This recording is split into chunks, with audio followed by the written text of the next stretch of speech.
Dito po tayo ngayon kung saan may isang batang matalino na ilang taon gulang, 4 na taon gulang, mga kaibigan.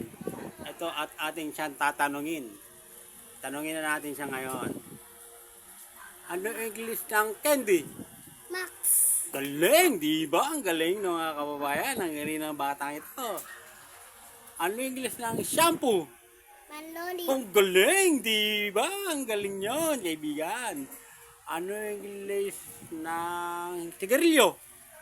Camel. Ang galing, di ba mga kaibigan? Kitang-kita nyo naman, batang-bata, 4 na taong gulang pa lang yan, talino na yan. Ano English ng sabon? Sipkol. Di ba mga kaibigan? Ang talino talaga nitong bata na to. Malayo ang mapupuntahan na itong bata na to. Ano English ng chichirya?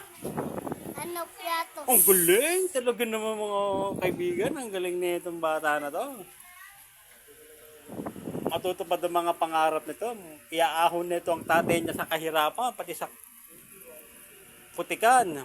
Ano pa ba itatanong natin dito sa bata na to? Teka. Meron tayong kukunin dito. Ito, tatanong natin to. Vincent? Vincent? Ha? Oo, meron. Ito, ano yung English niya to? Toyo. Di ba? Ang galing, talino. Mamaya na natin tanungin yung iba kasi medyo busy, maraming magulo maingay. Mamaya na tayo mag-vlog, papatuloy itong ating video.